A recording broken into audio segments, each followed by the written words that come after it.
मेष राशि वाले बंधु, आप सभी का बहुत बहुत स्वागत है, हृदय से अभिनंदन है, आभार है मेष मंथन भिंड यूट्यूब चैनल में। तो मेष राशि वालों जरा ध्यान से सुनिए। जी हाँ, क्योंकि इस श्राद्ध पक्ष में आपके भाग्योदय के लिए, आपके जीवन की संकटों से आपको बाहर निकालने के लिए, हर एक मुसीबत से आपका पीछा छुड़वाने के लिए एक इंसान आपके जीवन में आ रहा है।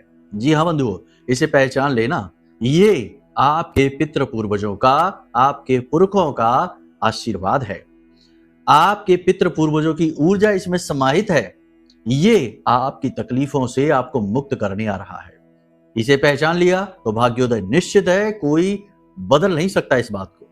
और अगर नहीं पहचाना, अनजाने में कहीं इसका अपमान कर दिया, भूल चूक कर दी, तो फिर भाग्योदय के बारे में तो भूल ही जाओ, नई मुसीबतों के लिए भी तैयार हो जाओ। जी हाँ बंधुओं, कार्यक्रम बेहद खास, बेहद महत्वपूर्ण आपको बताएंगे इस एक विशेष इंसान के बारे में जो अगले 3 से 5 दिनों में आपके जीवन में दस्तक देने जा रहा है, आपका भाग्य विधाता बनकर। जी हाँ, संकेत बताएंगे, नामाक्षर बताएंगे और इसके मिलने का विशेष समय काल और कारण भी बताएंगे। अंत तक कार्यक्रम को देखना, पहली चीज। दूसरी चीज, 5 बड़ी भविष्यवाणियां भी करेंगे जिनमें की सलाह रहेंगी, कुछ बेहद पॉजिटिव, जी हाँ, आपके भाग्योदय की कारक बनेगी ये, और कुछ नेगेटिव जो आपके और ज्यादा पतन की कारक बनेगी। समय हमेशा जीवन में जो भी घटनाएं घटित करवाता है वे द्विअर्थी होती हैं, अच्छी और बुरी।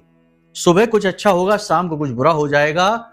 यदि बुद्धिमान इंसान है जो समय और काल का पूरा ज्ञान रखता है, वो परिस्थितियों को पहले ही भाप लेता है और उसी के अनुसार अपने जीवन में बदलाव लेकर आता है और बच जाता है अनहोनी घटनाओं से। तो यही कार्य आज आपको करना है। इस कार्यक्रम को देखकर सारी बातों को समझ लेना। एक एक बात आपके जीवन से जुड़ी है, आपके अपने जीवन की कहानी है ये, ठीक है। आप नहीं देखेंगे तो भला कौन देखेगा। इसी के साथ साथ आपको एक ऐसा महाज्ञान, उपाय नहीं कहेंगे, अगर हम इसे उपाय कह देंगे तो ये इस महाज्ञान की बहुत बड़ी क्षति होगी, इसका अपमान होगा। इस महाज्ञान को आपको हम देने जा रहे हैं। इस पितृ पक्ष में इस महाज्ञान को जिसने अपना लिया, हम लिख कर देते हैं अपने जीवन भर के अनुभव से आपको, क्योंकि हमने तरह तरह की विद्याओं का, तरह तरह के शास्त्रों का जो अनुभव हासिल किया, उसका निचोड़ है यह एक महाज्ञान। इस महाज्ञान को जो भी पितृ पक्ष में अपने जीवन में लेकर आएगा, उसके पितृ चाहे कितने ही कुपित क्यों ना हो, उस पर भयानक से भयानक पितृ दोष ही क्यों ना लगा हो, चाहे उसके जीवन में कितनी ही नकारात्मक स्थिति क्यों ना हो, वे सारी चीजें समाप्त हो जाएंगी क्षण भर में। क्योंकि इस विशेष ज्ञान का कार्य ही यही है कि यह पितरों को मुक्त कर देता है हर हालत में, चाहे कितना ही भयानक प्रेत क्यों ना हो। पितरों का स्वरूप, जैसा कि पिछले कार्यक्रम में हमने कहा था कि पितरों की 3 गति होती है। ऊर्ध्वगामी पितरलोक में, अधोगामी मृत्युलोक में प्रेत बन के भटकते हैं, और मुक्त पितर जो होते हैं वो तो वैकुंठ में, यानी कि भगवान के श्री चरणों में विलीन हो जाते हैं। कहने का मतलब यह है कि भयानक से भयानक पितरों का स्वरूप ही क्यों ना हो जो आपको पीड़ाएं पहुंचा रहा है, उसे भी आप मुक्ति दिला देंगे इस एक साधन मात्र से। और शास्त्रीय प्रमाण है इसके, ऐसा वैसा नहीं, ठीक है। आप खुद भी इसके बारे में लोगों से, अनुभवी ज्ञानी लोगों से चर्चा करेंगे तो आपको खुद बताएंगे। यानी कि बहुत ही खास है, बहुत ही खास है आज का यह कार्यक्रम। इसे किसी हालत में मिस नहीं करना, वरना एक बड़ी अपॉर्चुनिटी, बड़ा मौका आप गवा देंगे। एक चीज याद रखना, भगवान किस्मत का ताला बंद करके सबको देता है। आपके पुरुषार्थ से, आपकी मेहनत, आपकी लगन से, आपकी जिद से, और इन सब से ऊपर आपके ज्ञान से यह ताला खुलता है। इसीलिए अंग्रेजी में भी कहा गया है लर्न, और उसके बाद ये एल हटता है तो होता है अर्न, है ना। समझ रहे? पहले सीखो फिर कमाओ, चाहे मान सम्मान हो, चाहे धन हो, और चाहे रिश्ते नाते ही क्यों ना हो, है ना। तो उम्मीद करते हैं आप सारी बात समझ रहे हैं। कार्यक्रम में अंत तक जरूर ठहरेंगे। ये आपके सब्र की, आपके धैर्य की बड़ी परीक्षा है। देखते हैं आप इसे पास कर पाते हैं या फिर फेल हो जाते हैं, ठीक है। चलिए बंधुओं, अब अपनी परंपरा के अनुसार महामाई को याद करते हुए कार्यक्रम को शुरू करते हैं पूरे भक्ति भाव के साथ। कमेंट बॉक्स में लिख डालिए, जय मां भद्रकाली कृपा करो। महामाई ने निश्चित तौर पर आपके ऊपर कृपा की है, तभी तो ये कार्यक्रम आपको मिला है, वरना ऐसा कार्यक्रम तो पूरे YouTube पर आपको नहीं मिलेगा। हम लिख कर देते हैं ये बात, ठीक है, आप सर्च कर लेना। इतनी लगन से लोग नहीं बनाते, औपचारिकताएं तो सब करते हैं, ठीक है।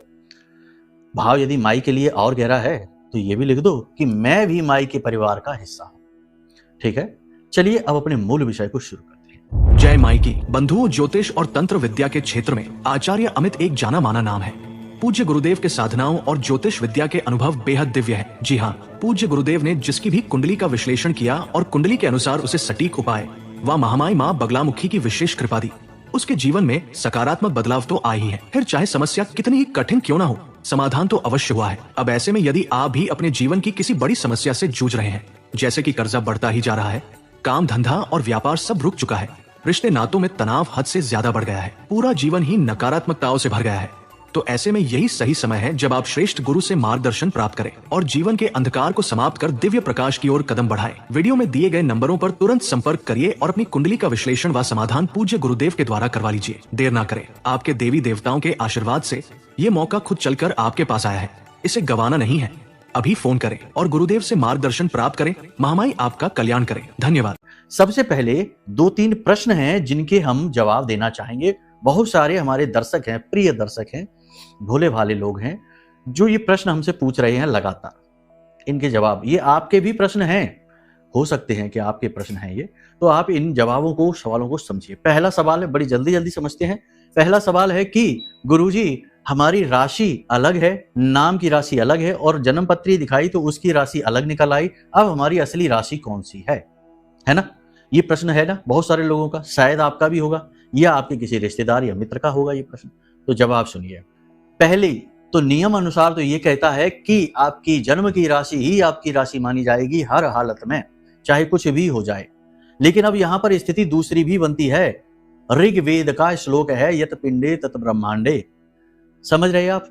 अब यहां पर होता यह है कि लोगों की उम्र हो गई 50-50, 60-60 वर्ष हो गई और वो अपनी उसी राशि को पकड़ कर बैठे हैं। उसी के अनुसार उन्होंने राशिफल देखे, उसी के अनुसार उन्होंने अपने जीवन को ढाला है, बनाया है, एक सांचा, एक रूप दिया है।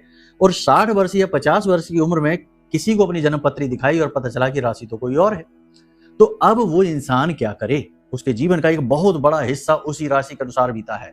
तो हमारा अनुभव कहता है कि फिर आपकी वही राशि है जो आपने हमेशा समझी है, यानी आपकी नाम राशि। ठीक है, आपके ऊपर आपकी नाम राशि जितनी बेहतर तरीके से फलित होगी उतनी आपकी जन्म राशि नहीं होगी फलित।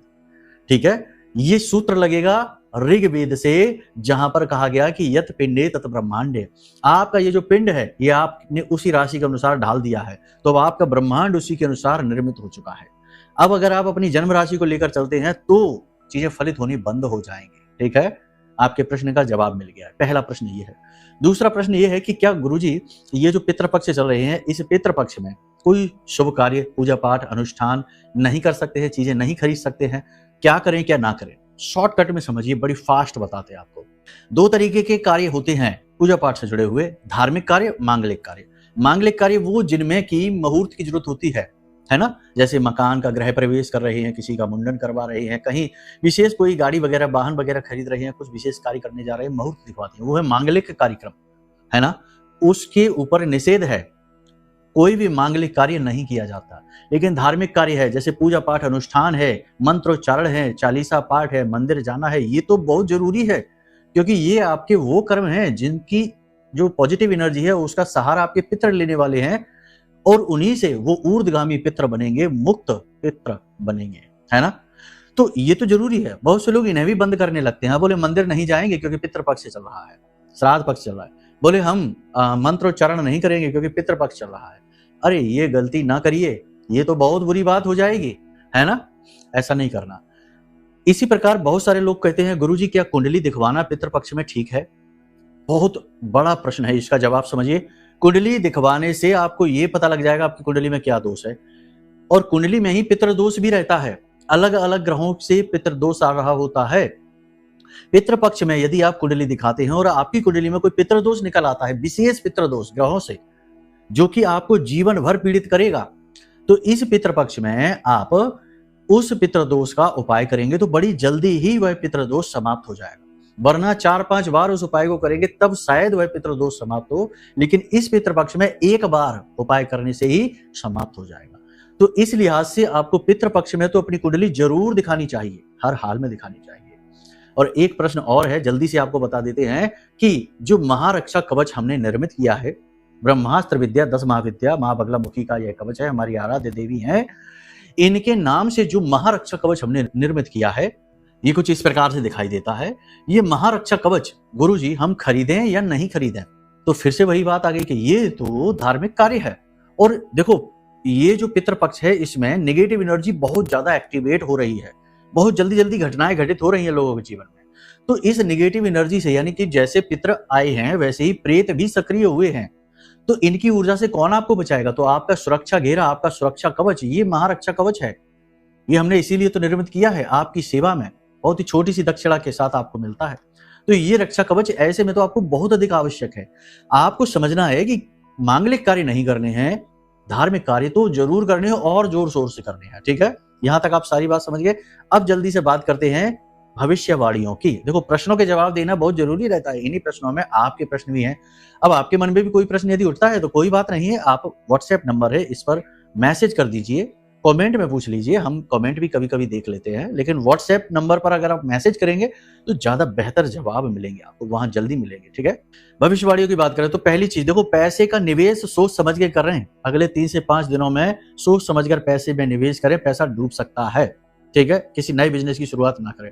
रिश्तों में उतार चढ़ाव रहेगा, आपने कुछ कह दिया जिसकी लोग बुरी मानेंगे, आपके रिश्तों में उतार चढ़ाव रहेगा, इसलिए मन आपका खिन्न रहेगा, मन आपका उदास रहेगा, आपको लगेगा कोई मतलब नहीं है, क्योंकि आपने अगर किसी से कठोर शब्दों में कुछ कह भी दिया है तो आपका वो भाव तो है नहीं, दिल से तो आप उसे बुरा नहीं कह रहे, लेकिन लोग आपके शब्दों को पकड़ेंगे, आपकी वाणी को समझेंगे, आपके लिहाज को पकड़ेंगे और उसी के अनुसार अपना व्यवहार बदलेंगे, जिससे आपका मन दुखी होगा, मन खिन्न होगा।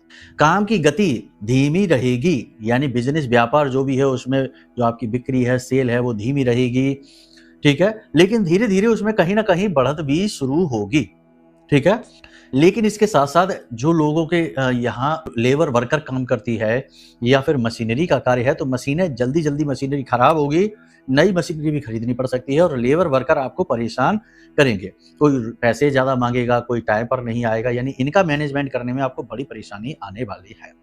दूसरों के चक्कर में आप अपना नुकसान भी करवा सकते हैं। कैसे?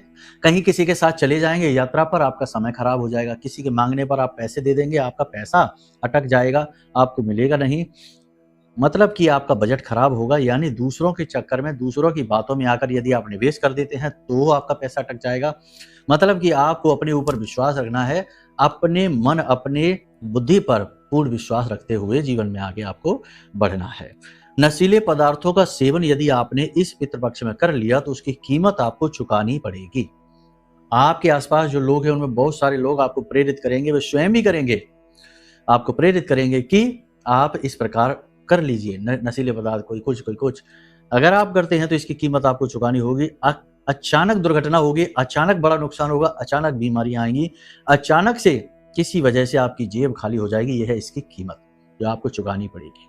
ठीक है, स्वास्थ्य के प्रति आप बहुत ज्यादा सक्रिय रहने की कोशिश करेंगे लेकिन रह नहीं पाएंगे, नियमबद्धता टूटेगी।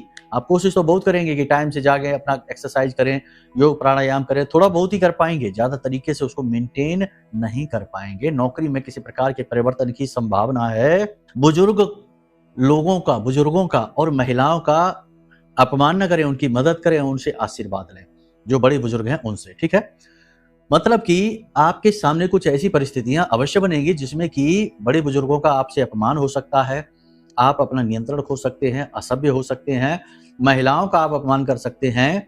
ये स्थिति में आपको नहीं पड़ना है, ये स्थिति खराब है, आपको नुकसान पहुंचाने वाली है। ठीक है, इससे आपका प्रारब्ध खराब हो जाएगा। पति पत्नी के संबंधों में मधुरता रहेगी, जीवन साथी से आपको पूर्ण मार्गदर्शन प्राप्त होगा, लेकिन जीवन साथी अपने जीवन की व्यस्तता के कारण आपके ऊपर ध्यान नहीं दे पाएंगे। इससे आपको मन में ऐसा लगेगा जैसे कि अब आपके रिश्ते में वो बात नहीं रह गई है ना? लेकिन ये विचार करने से पहले थोड़ा सा सोच लेना, क्योंकि जीवन पल प्रतिपल बदल रहा है, दशा और दिशा भावनाएं भी अलग रूप लेती हैं, बदलती नहीं है। इसे बदलना नहीं कह सकते, इसे कह सकते हैं कि अलग रूप लेती हैं, है ना? तो उसे स्वीकृति भाव में लेना होगा। ठीक है ना, मन में उसके लिए हीन भाव नहीं रखना है, ग्लानि नहीं रखनी है किसी भी प्रकार की। स्वच्छता पर आप विशेष ध्यान दें, अपने शरीर की स्वच्छता पर और अपने घर, अपने वातावरण की स्वच्छता पर विशेष ध्यान दें, ये आपके लिए सबसे बड़ी सलाह रहेगी। आप अपनी सूझबूझ से अपने जीवन को जिस प्रकार से व्यवस्थित कर रहे हैं, इस बात की लोग तारीफ अवश्य करेंगे। चाहे आपका कार्यस्थल हो, चाहे आपका घर हो, चाहे आपके आसपास सामाजिक वातावरण हो, लोग आपकी बुद्धि कौशल का, आपकी व्यवस्थाओं का, आपके मैनेजमेंट का और आपके तौर तरीकों का जो है ना स्वागत करेंगे, तारीफ करेंगे, आपका मान सम्मान बढ़ेगा। ठीक है, ये तो थी भविष्यवाणी। अब इनका मूल रूप से 3 तरह से सार कर सकते हैं। पहला सार यह है कि पैसे को बचा कर रखो, दूसरा यह है कि अपने ऊपर ध्यान दो, अपनी सेहत पर विशेष तौर पर ध्यान दो, और तीसरा यह है कि अपनी वाणी, अपने नियंत्रण पर पूरा ध्यान दो, यानी कि अपने क्रोध पर नियंत्रण रखो, अपनी वाणी पर नियंत्रण रखो, किसी का अहित ना हो जाए, गलती से भी। जानबूझकर तो आप नहीं करेंगे, लेकिन गलती से भी किसी का अहित ना हो जाए। अब बात करते हैं महा उपाय की, महाक्रिया की। उपाय कहकर हम इसको इसका पद, इसका मान नीचा कर देते हैं।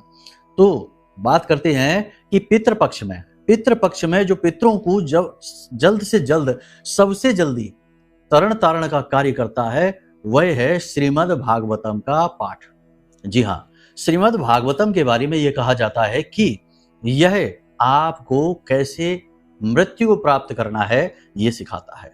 अन्य जो 18 पुराणों में से 17 पुराण कहे जाते हैं, वो ये सिखाते हैं कि आपको भगवतमय जीवन किस प्रकार जीना है, लेकिन एक श्रीमद् भागवतम ही ऐसी है जो ये सिखाता है कि भगवतमय मृत्यु कैसे प्राप्त करनी है। अब मृत्यु का नाम आते ही भय मन में ना आए, याद रखना ये भी उतना ही कठोर सत्य है जितना कि जन्म, जितना कि सूर्योदय और सूर्य का अस्त होना।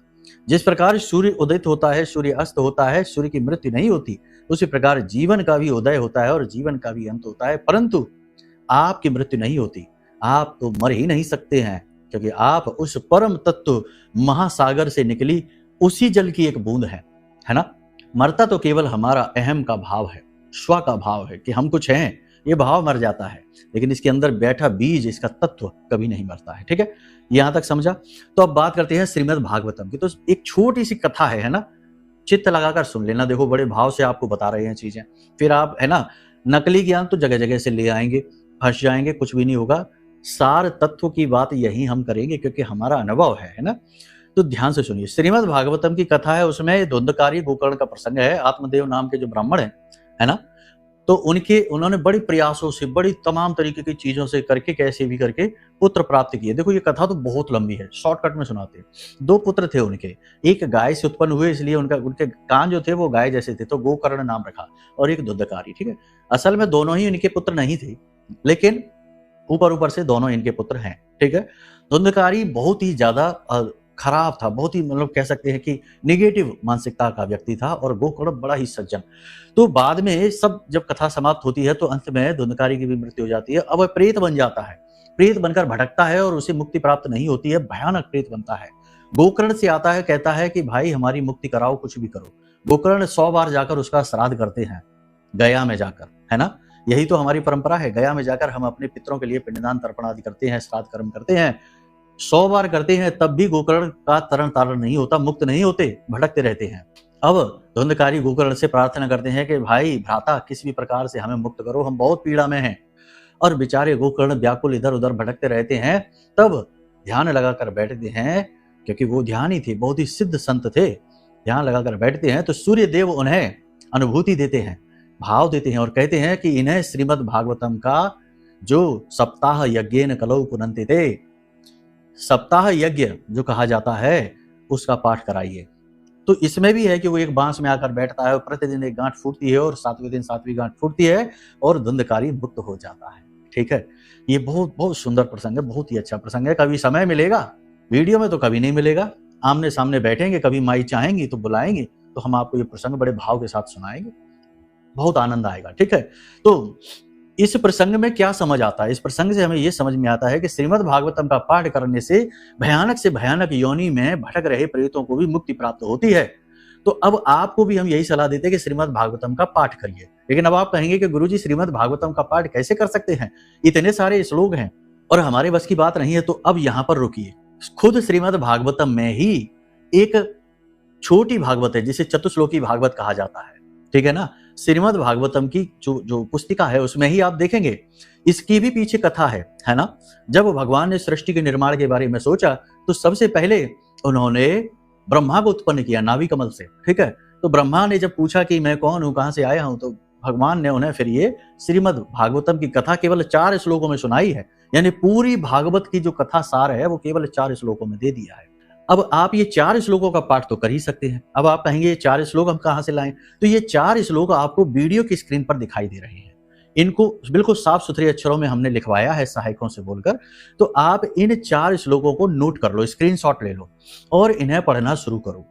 कब पढ़ना है? प्रतिदिन शाम के समय गोधूली अवस्था में, जब सूर्य अस्त हो रहे होते हैं, यानी दिन और रात्रि का मिलन हो रहा होता है, संध्या अवस्था में, गोधूली अवस्था कहते हैं।